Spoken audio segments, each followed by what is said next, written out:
Bose is the presenting partner of Beyond the Grid. That's because Bose Quiet Comfort 35.2 goes beyond what you would expect from a pair of headphones. Just flip the switch to experience the industry-leading active noise reduction feature, and all distractions of the world around you fade away, allowing you to focus fully on what matters to you.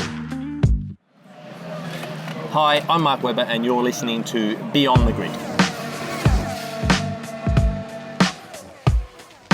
Hello all, it's TC here with another episode and another driver who our Aussie listeners might call a ripper of a guest. It's Mark Webber, a man whose commitment on track was matched by his one-liners off it. During his career, he won 9 Grand Prix for Red Bull and a Sports Car World Championship for Porsche, and he's now retired and doesn't have a race licence of any kind. We caught up at the Goodwood Festival of Speed, so if you hear the roar of engines, that's why. We've known each other for 20 odd years, and I've interviewed Mark hundreds of times, but never like this. And if you want headlines to lure you in, think Vettel, Alonso, Schumacher, they're all in there, and he has interesting things to say about each of them. He speaks directly and honestly, and still with so much passion for the sport. And as you'd expect of someone who's taken to TV punditry so seamlessly, he's a great listen. Well, Mark, welcome to Beyond the Grid. I just want to start by reflecting a little bit, really. You've been retired now for a wee bit of time. How do you look back on it all? Is it a bit of a dream sometimes? Or? Definitely.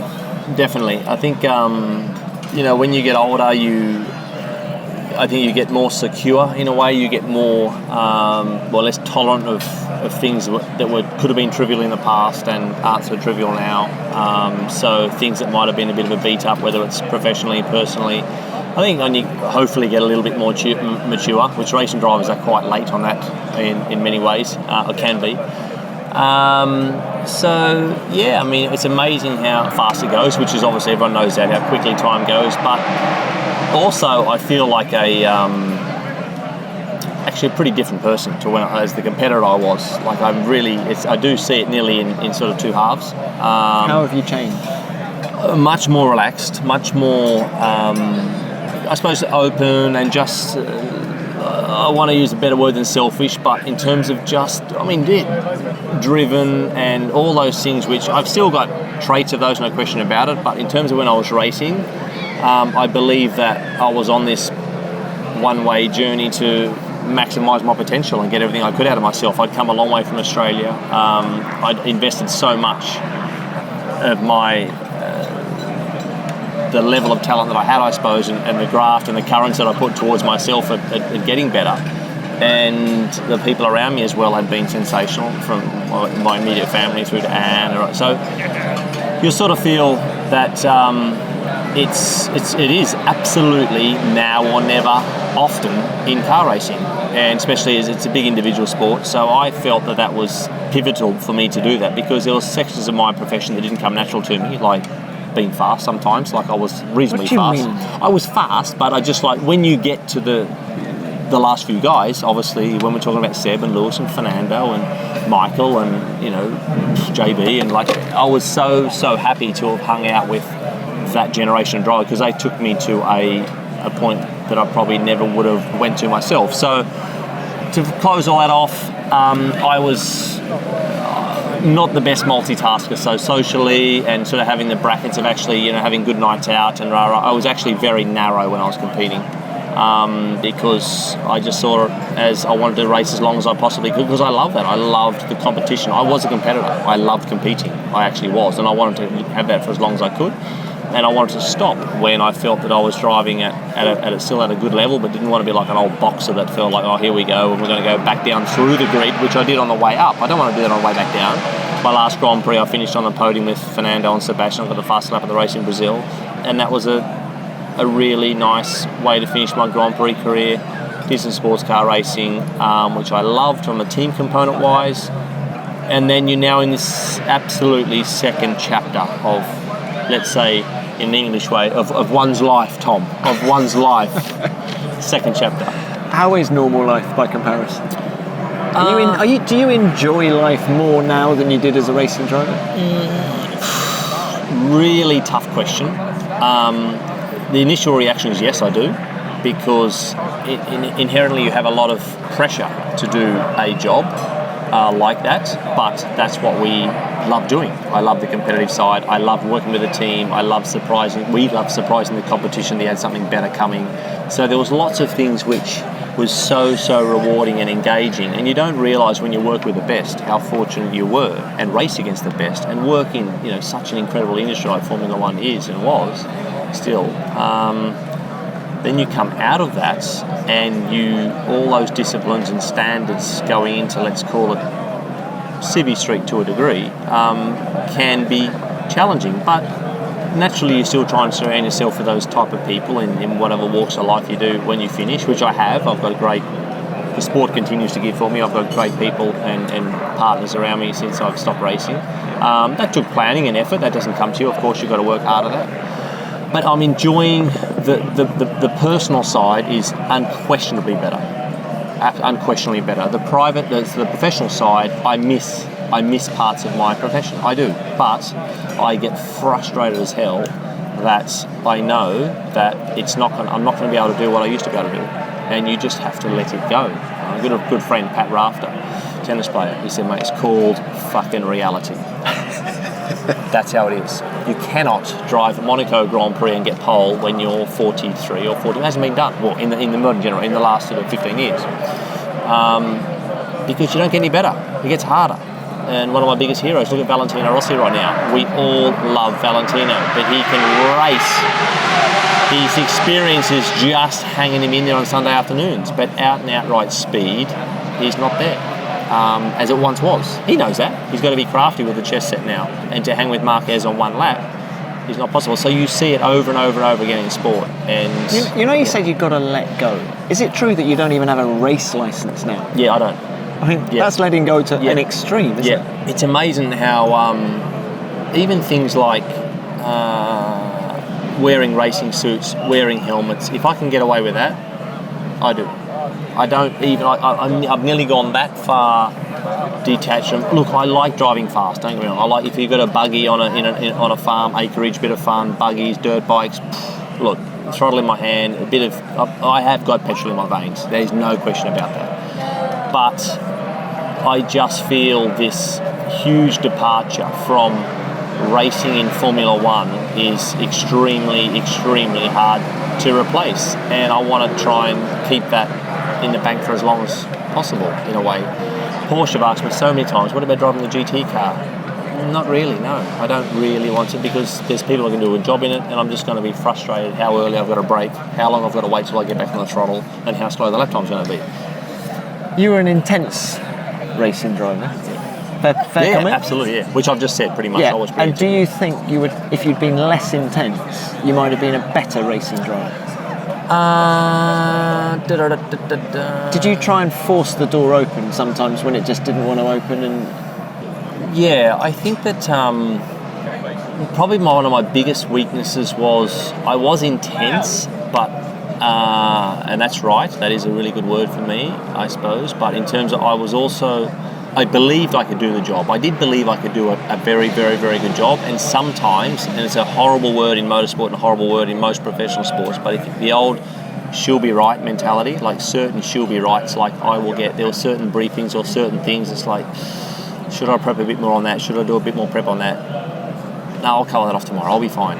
And that's the little chink, I suppose, where if I had my time again, the Stewart-esque approach, the Prost-esque approach, the Vettel-esque approach, the guys that, and all those guys might not have been the fastest similar. I mean, Lewis and Lewis is fast, but in terms of his application of the job, you can argue how much work he puts in here and there, but ultimately he's got unbelievable skill. But for me in terms of feel and skill, not the whole technical side and getting the team around him, which is obviously good. So there's so many dynamics to our profession which are important. I believe that there wasn't many mechanics that worked on my car that didn't enjoy working for me. I think that a lot of mechanics did. I enjoyed driving their cars, and we had a good bond on that. There was lots of things which, and some people don't have that. Some guys, that's a huge component that doesn't go. So I suppose if I had it again, mate, less intense. There was things which I thought was overbearing, or more overbearing, that I just built up more tension than was probably needed to be there, and I think because I just wanted the space, I wanted to drive, and you can't have that. It's like that's the profession, you know. And I tell that to young guys now, and I tell them exactly this. And this is a profession. If you know, it's just part of it. What was really funny was after the Korean Grand Prix in 2013, I think the car caught fire again, and all the drivers were on a jet, which I'd organised, which was a great trip across from Korea to Japan, and we went out we had a massive night on the Sunday night, massive. Really when you say all the drivers, mate, it was 70% of the grid. Right. 70% of the grid were there. Massive night.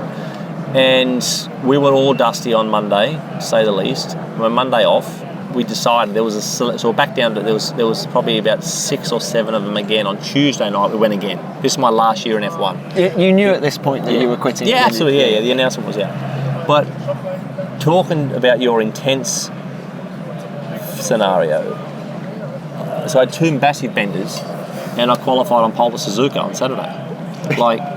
And I said to myself, maybe I did miss a sweet spot here. Of course, you know, that was borderline James Hunt sort of spec, you know, without the crumpet. But in terms of the alcohol we consumed, you know, we had a real big crack at that week. And I'm like, okay, maybe I could have been a bit less intense, but it was hard, to not be, because that's, you know, call it, I don't know, is it a chip on the shoulder? Is it something, you know, the Australians or we've come that far? I don't know, mate. I just feel that there's so much at stake, and you feel you can get bogged down in not letting anything to chance, really, and that's why the intensity comes across. Well, in terms of your dealings with the media, I certainly felt that there was only one other driver who outwardly wanted it as much as you, and that was Fernando Alonso. I thought you two were a class apart from everybody else when you were together. But let's talk teammates. Can you compare Rosberg and Vettel? Or are they just light years different? No, both same nationality, which is important because the way they sort of go about their trade in terms of understanding and questioning and getting to the bottom of technical matters, or, you know, clearly making the car go faster, which is the job we all had. Nico was in his first year in F1. I think he didn't have the belief that Vettel had. I didn't see the belief and the hunger that Vettel had early doors. I think Nico needed much longer to confirm to himself that he belonged there. Where Vettel said, I fucking belong here. I am here. This is going to happen. Helped by his victory at Monza. Big, yeah. So he had a lot of success fast. And I remember Nico in Budapest just after... we're just about to go into the August break in 2006. And Kirky said, he needs this break. He's mentally, this is intense. Formula One's intense. Nico was on the edge, I think, in that first 8 months at Williams in terms of, you know, we're having technicals, and it was not that smooth. So it was a tough introduction for him. And you could see he was green. He was green into it. And again, just that desire. I said the desire and hunger, you know, how much of it really was him, and you saw that later on how much he had to put into that. Of course, it wasn't overly natural for Nico, but he got the job done, and he had to find ways to trick his head to get that hunger and fire and belief and get that going and come out of the old man's shadows, I suppose, or all those things which are the top typical questions that he would get asked. Sebastian, much more probably, as they are always now, you know, that every sort of 5-6 year blocks we get the guys arriving more complete, and Sebastian was more complete, even though he arrived only 2 years later after Nico. But and I didn't work with Sebastian, you know, obviously in 2008. Actually, Seb tested the Williams in I think it was 2005 off the back of that's right. Yeah, and he was rabbit in the headlights. Obviously that was way too early in Jerez, and he said, this is not for me. This is so quick. Obviously his head fell off in 3 minutes flat, and he couldn't hang on to it physically. He wasn't there. So yeah, he had that little snapshot of exposure early doors, and that can be a pivotal thing because you have to. So he had exposure to how brutal it was going to be. Then he could go away and think about that for 1.5 years and say, you know, this is the intimidation factor was ginormous, which was a good thing because he certainly respected when it's going to come back again. I need to get my ducks lined up. And being the calculating individual that Sebastian is, he doesn't forget much. So that would have been a nice entry for him. Is he an honest guy with his teammates? Was he playing funny games? Was he political? with you directly? I mean, there was the whole Red Bull thing, but I feel that's almost a sideshow to what I'm asking you now. Yeah. He was... Would he mislead you on setup and stuff? He was extremely creative with run plans, with... he would certainly get his engineers on side to... It was them and us. Like, there was times where you would plug into, like, okay, well, this is in the interest of the team in terms of development, to make the car go quick.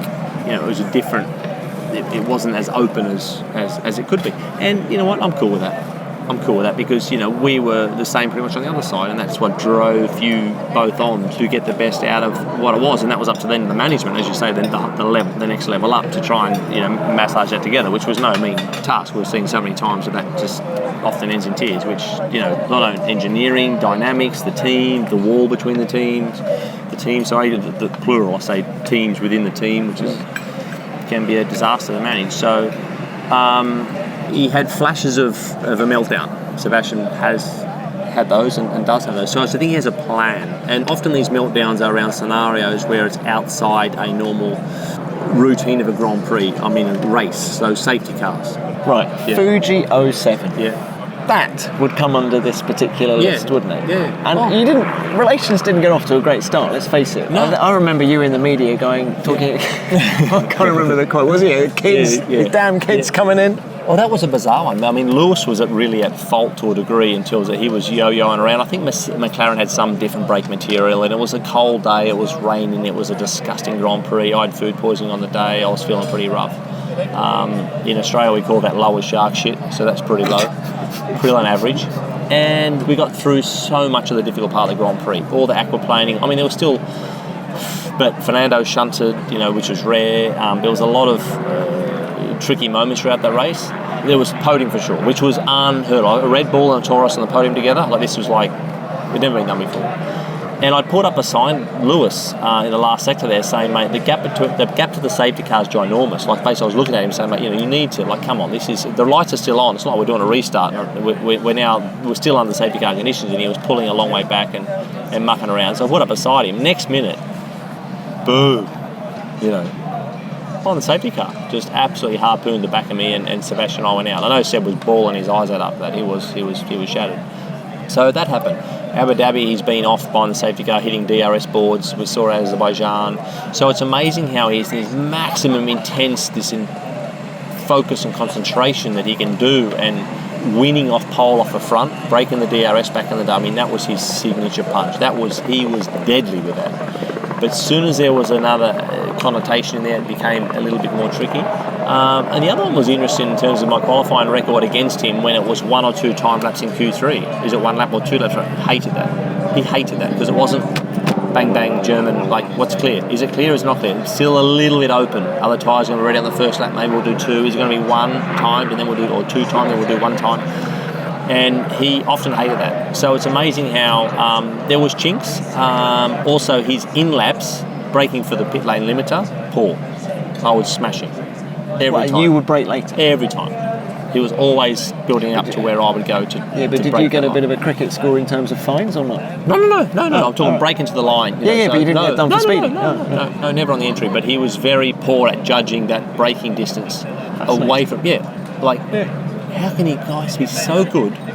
But on that, he was actually very mediocre. And I would put pressure right the way through? Yeah, it took him a long time to get up to it. And that was obviously something, again, that I would not show until I needed to, of course. So that's the other side, that's what you do, right? So Nico and those 2 guys were very, very different. And I would round it all out, Tom, with just, I suppose, the belief, desire and hunger, and ultimately a bigger competitor. Vettel's a bigger competitor. Than Rosberg. Yeah. Okay, right. So next question then is... Which takes some. So not that Nico's not a competitor, but yeah. Were you surprised that Rosberg quit the way he did? Very. But knowing him as he did, and the way Keke told you that halfway through year 1 he was mentally exhausted? Yeah. Well, I think that, he just... The levels that he had to go to get the job done, which he did. Whatever it was like, he talks about sleeping in different rooms to his wife and all this. I mean, just amazing. personal sacrifice to next level. There's sacrifice and there's like, wow, he really did do a lot. Fine, fair enough. So then how long is that sustainable? Can you do that for 13 years? Clearly not. So did he do it for 5 years? Probably. And he said on his head that, when he got to the end of that year, he must have went through, I think that Abu Dhabi race mentally tortured him.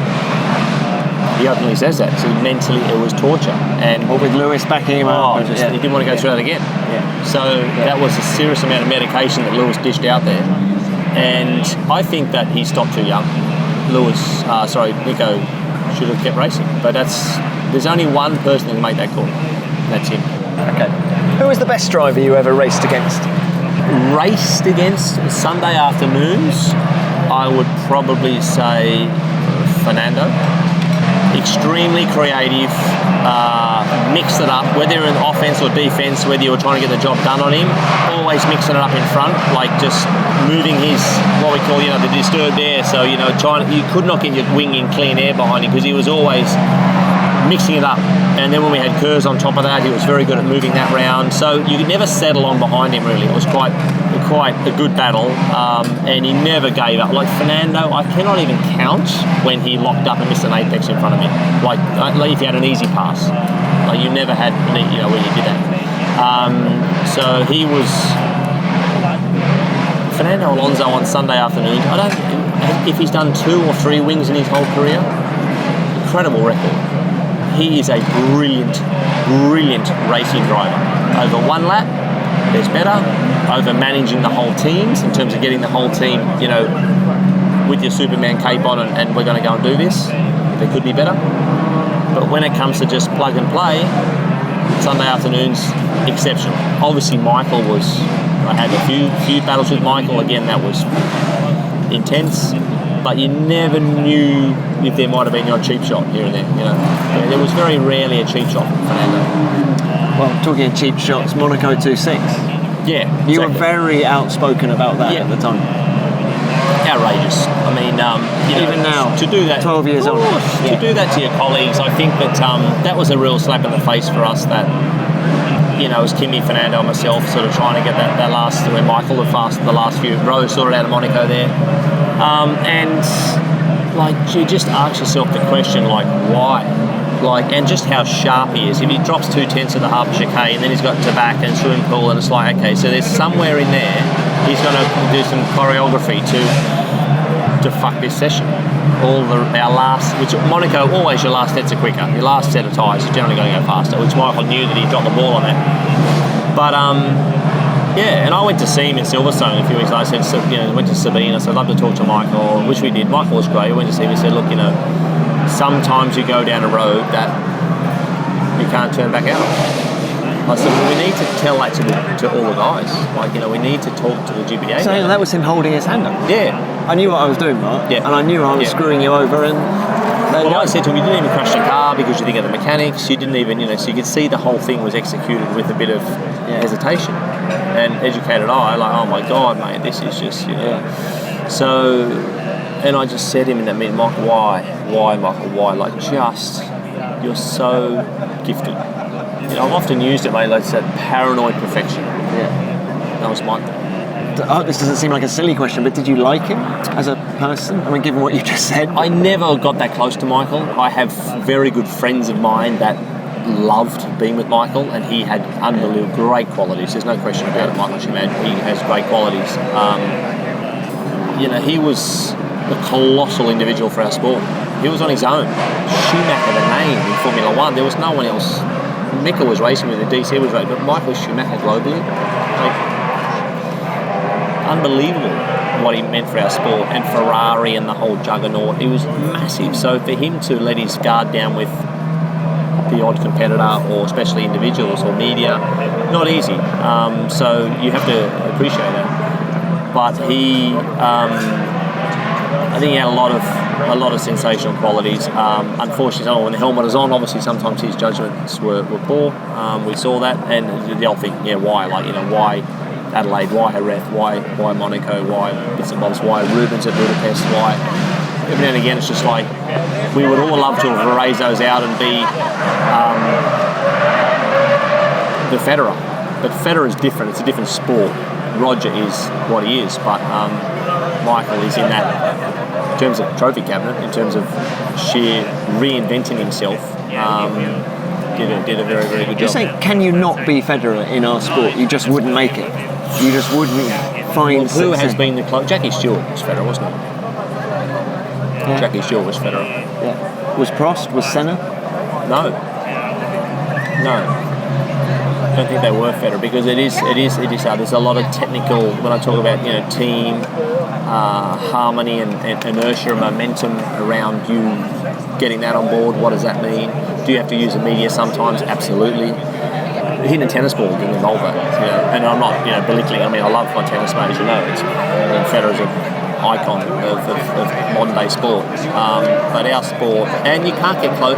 Getting close and showing that much respect, and when you are at 330 kilometres an hour, Fernando and I, we did a lot of that, but we were never really as close as the media picked it up to. I don't care what anyone says. If you're wheel to wheel with your brother, like if you're really wheel to wheel with your brother, it's going to affect your decisions. So you are softer with some guys than others. There's some guys you just didn't really like. So that was really,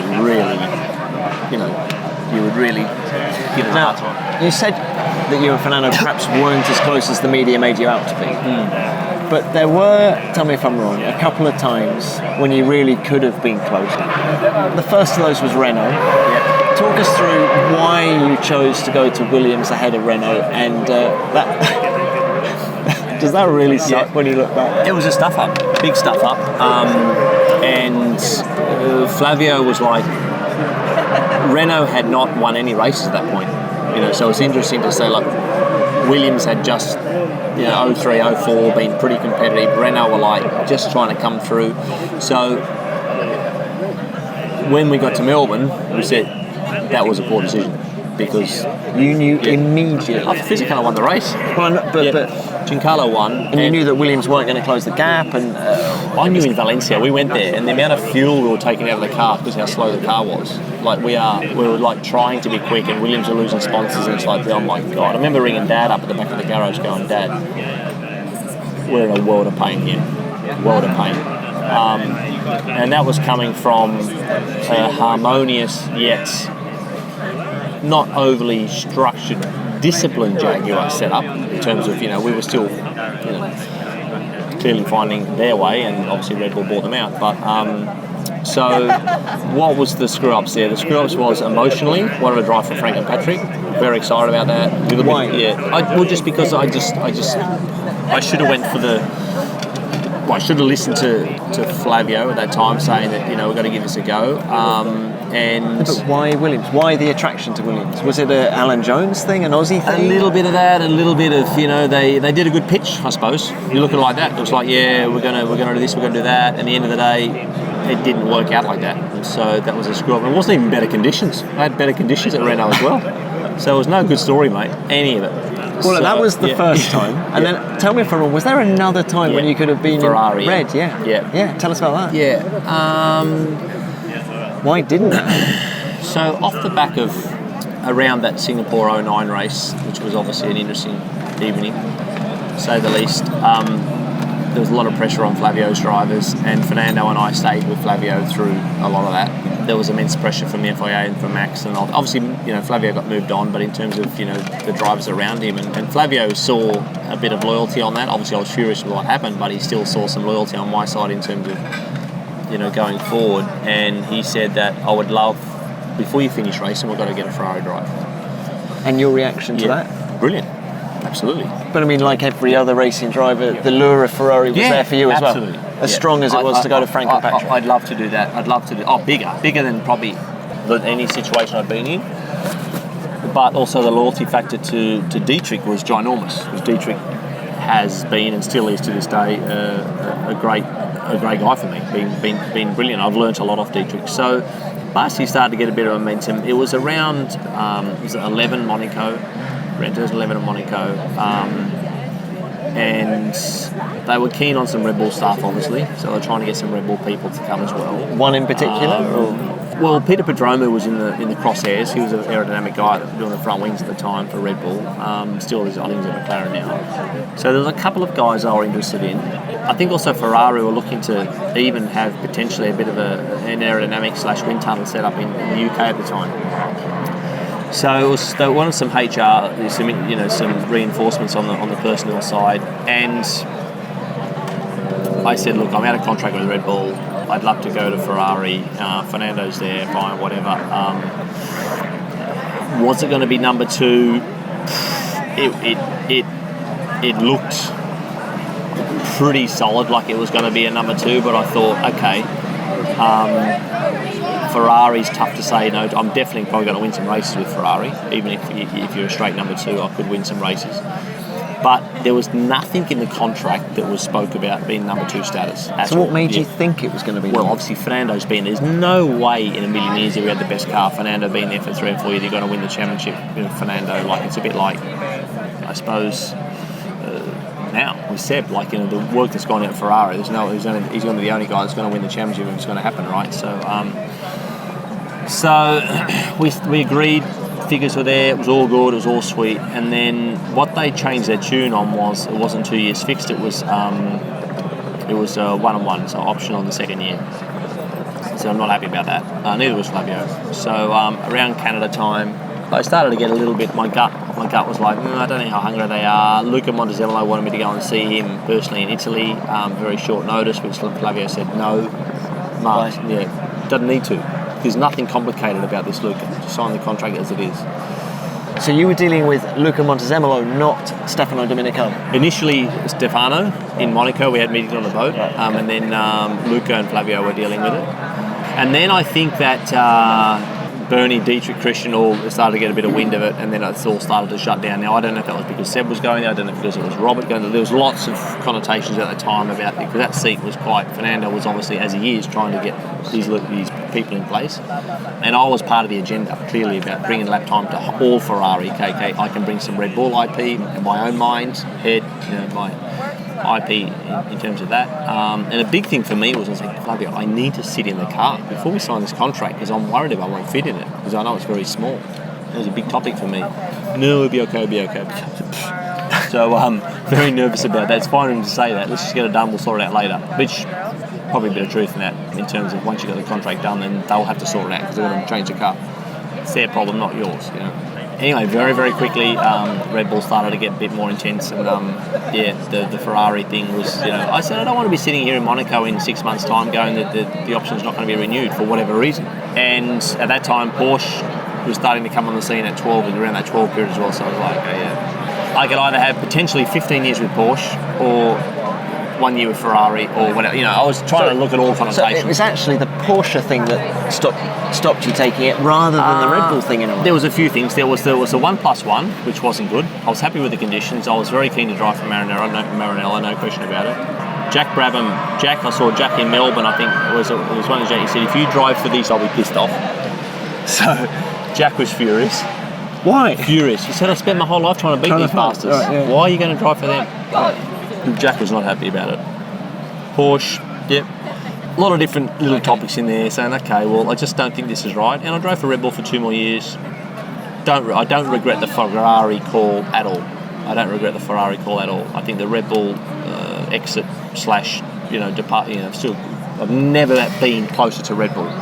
So you went on to Porsche. We talked about Porsche. Yep. You've done the deal. How difficult was it for you to go back to Le Mans with Porsche after the shunts you had there in '99? Difficult, yeah, because they were extremely traumatic crashes. Emotionally, the most brutal probably period of my career, because it does flash before you, life does flash before you, so you're going to go back to the same venue. It's amazing what the mind it puts it into capsules in terms of a closed car again, the scenarios there, how's it going to feel? It's fine pretty much on your own, but again, if you've got to start racing hard and going inside people and doing this and doing that. So I needed to be pretty strong mentally, let's say, but I knew once I got through that first part, I'd be okay. But it is to be said, I never really, and still to this day, haven't got a love affair with Le Mans. because of those flips at Probably in that. That was tough, but it also was important for me to show I can come back from it. I remember Terry Bootson saying that I think at the time he would never recover from it mentally, those 2 shunts within a day. And they were sort of like a bit of fuel on the fire. And Did you ever recover mentally? yeah, absolutely, yeah. So Bootson was wrong? I did. Yeah. But it was nice to go, all right, well, I respect him, no question. He's driven F1, one race in F1, okay, and there was a few guys like, how the hell is this guy going to get over it? And then I had Mercedes, and because then I was going to go and maybe drive for IndyCar. Norbert Haag was looking at IndyCar, and then Greg Moore had signed a Penske contract, and Greg Moore got killed that year in Fontana. So it was like, 99 was a tough year emotionally, because the momentum was going out of my career, and I had no chips on the table. I had nothing to show. You know, I was hassling the shit out of Eddie Jordan. Eddie then introduced me to Paul Stoddard, and then blah, blah, blah. And the rest is history. But you talk about your mental strength of going back to Le Mans. From the moment I saw you recover from that broken leg, the way you did that, absolutely no chance you were going to have a problem mentally going back to Le Mans. I mean, when we talk about that leg now, you know, and that took just the fight to come back. You had a new teammate, and it's all the timing was nasty, and the surgery wasn't great to start with, so that was tough because obviously, and that's, you know, the poor guy, the poor surgeon in Hobart was obviously extremely nervous. It was a reasonably straightforward procedure, but still had, you know, you can get the orthopedics a little bit off, which he did. And unbeknownst to me, I found out, you know, later that there was a few things which were a bit amiss with the work in the knee, in the leg, in the knee joint area, and also at the fracture site. So that was like a massive kick in the nuts, because it's like, shit, the clock's ticking. I was putting the work in, and when I got some other advice from orthopedics, they said, look, Mark, we're going to have to reset the clock here and do some more work. And I remember in the actually, and that was, I think Michael was there at that test. I wanted to... The first one back Jerez? I'll never forget it. I was there. You hobbled to the car. You did 80 laps. First day off crutches that day, because I wanted to show Dietrich that I wasn't on crutches. You did 80 on laps. He was very keen to make sure there was no crutches to be seen. And I remember him telling me that when I was in Tasmanian Hospital, so it's fine, where he was brilliant. He said, mate, we're not going to do... And that was another reason about the Ferrari course. Like Dietrich, you know, when literally I was in the shit. Like I was in hospital, ribs, shoulder, you know, contusion on the left lung, leg snapped in half. Dietrich's like, we're going to wait for you. I hadn't won a race at that point.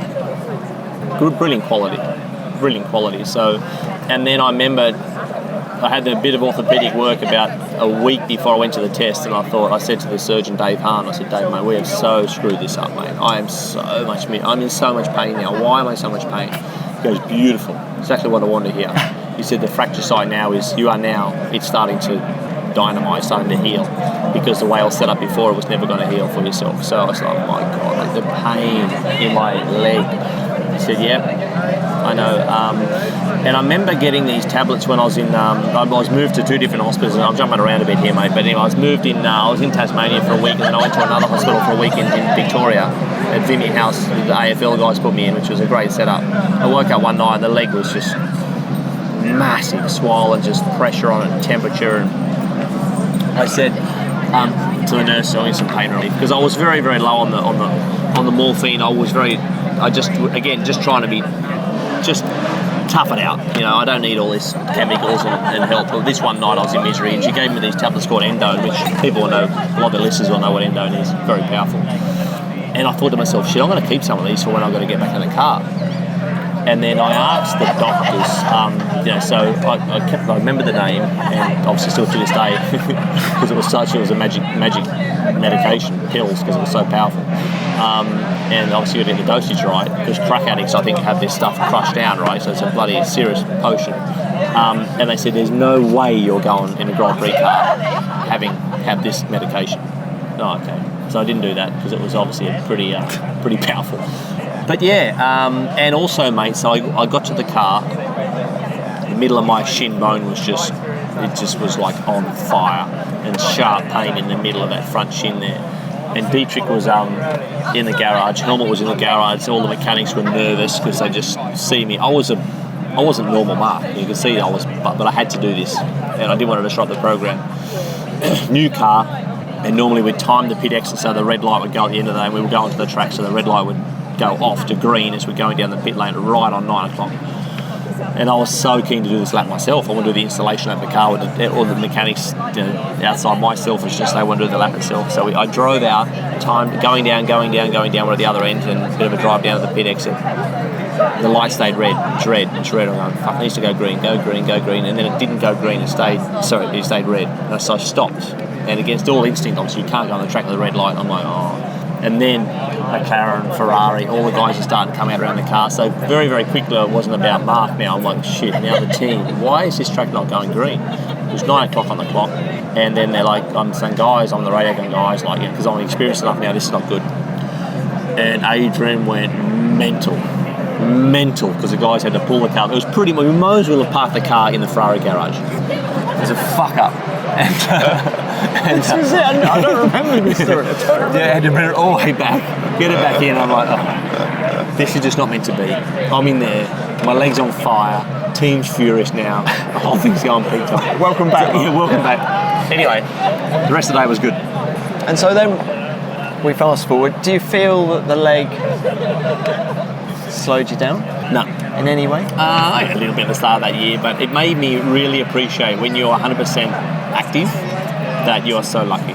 You know, a bit of adversity like that when I was not, obviously when you're not mobile, I mean I could, you know, wipe my ass through the whole thing, but in terms of actually, you know, you need a bit of help early doors, and that's a real wake-up call. So I'd often drive up to Nottingham, see Dave Hahn, and he'd say, mate, just keep eating well. Because I'm saying, what can I do? He said, just keep eating well, do what I tell you, you know, rah, rah. And I used to always stop at the petrol station and get 2 packets of ginormous minstrels. That's what he meant, right? Yeah. So I remember those, they were gorgeous. And then, and there was another time I had a bit of work done on it, sort of halfway, again, sort of 3 months in. And I rang him about 5 or 6 days later. I said, I think it's infected. So I took a photo, trying to set it up and rah, and he goes, you dickhead, what have you been doing? And he knew I'd been training. I'd been on the rowing machine. I'd been doing something which... He could tell. Yeah, you could tell.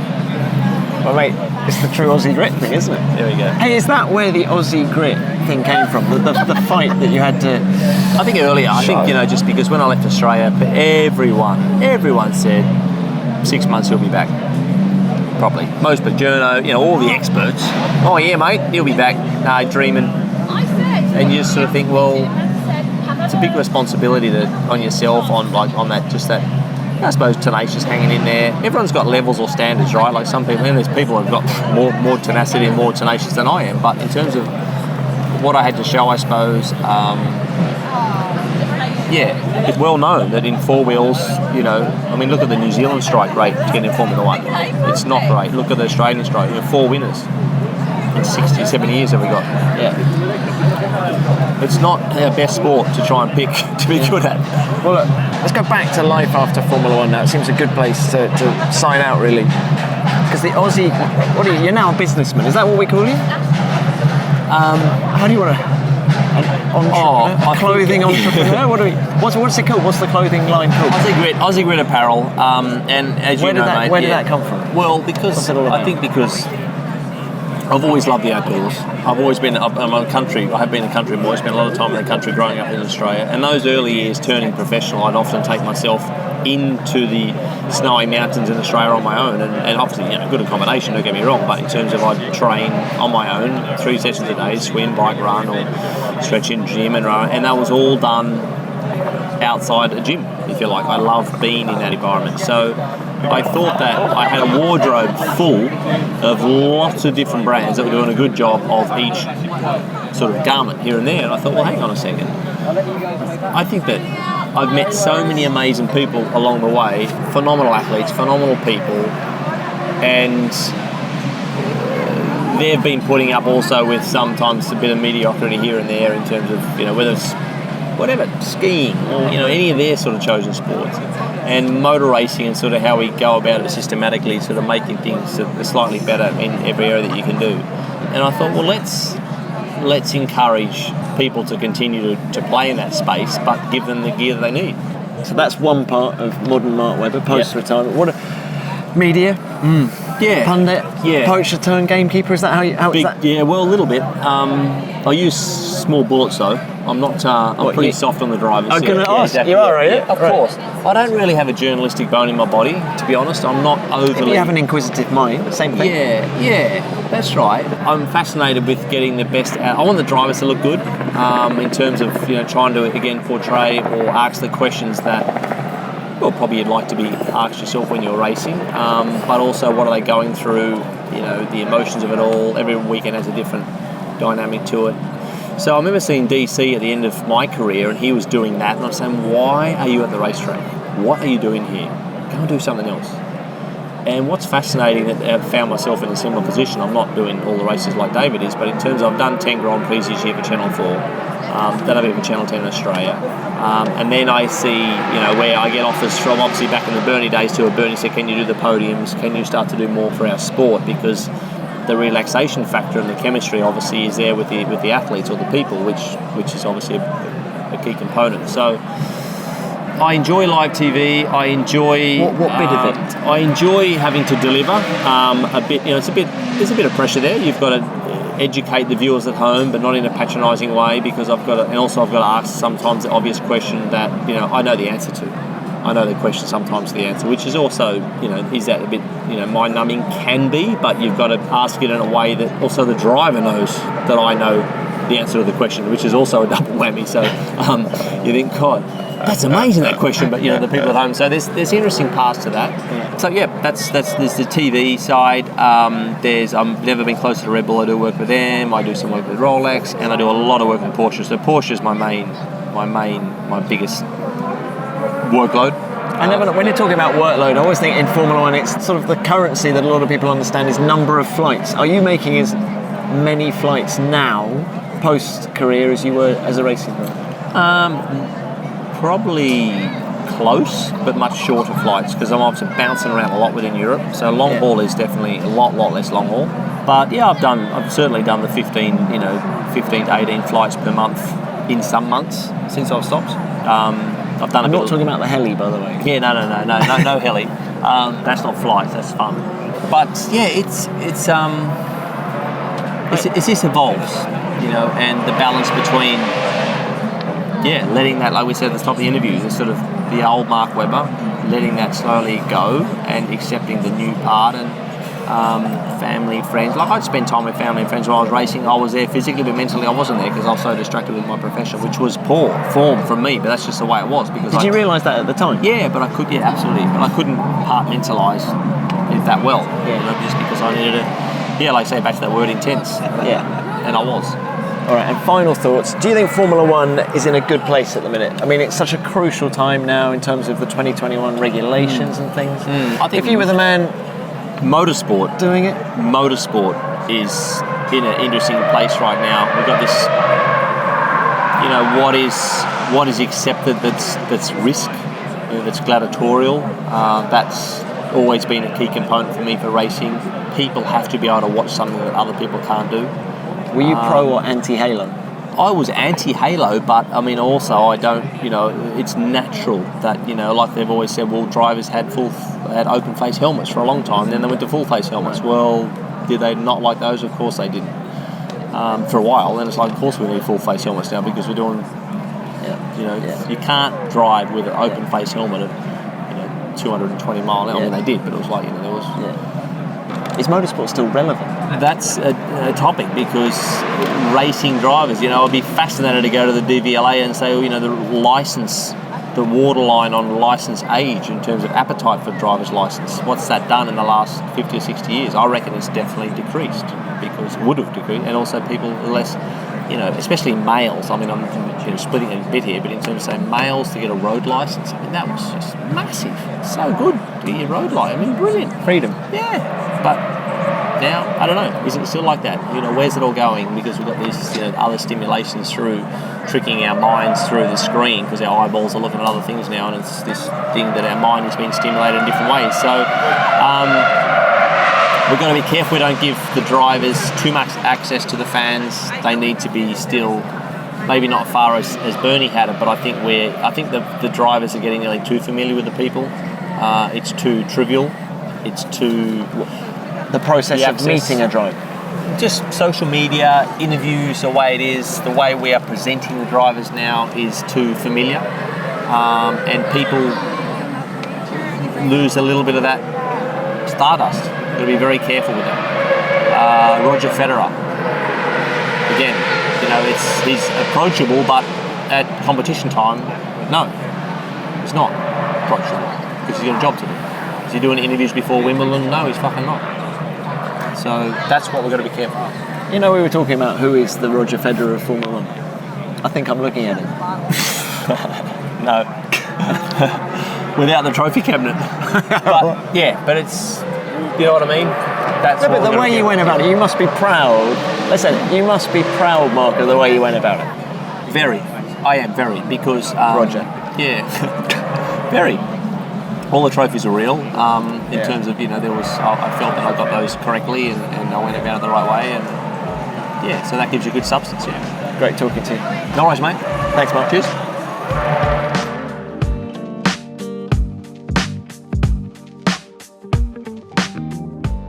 Roger Federer or not, I think Mark comes across as a man completely satisfied with his lot, happy with what he achieved as a racer, and excited about the next chapter in his life, Aussie grit and all. Good on you, Mark. Thanks for your time. Now, next week, I'll be chatting to another big name from the world of F1, so please subscribe to Beyond the Grid to ensure you don't miss out. And you know the drill, rate and review us. We're on Apple Podcasts, Spotify, and on your favourite podcast app. And if you want to get in touch, drop us a line using the hashtag F1BeyondTheGrid, and you can cyberstalk me at Tom Clarkson F1. Beyond the Grid is produced by F1 in association with Audio Boom. Until next time, keep it flat out.